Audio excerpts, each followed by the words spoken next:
हे काय वाजले किती? ही काय वेळ आहे घरी यायची? त्याचा एक ठीक आहे, पण तुला कळत नाही जेवणाची वेळ झाली. जेवण कधी होणार?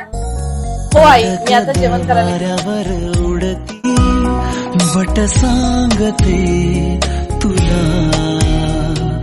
हलकेच लवती पापणी बघ सांगते तुला. अक्षय, तू काय करतोयस?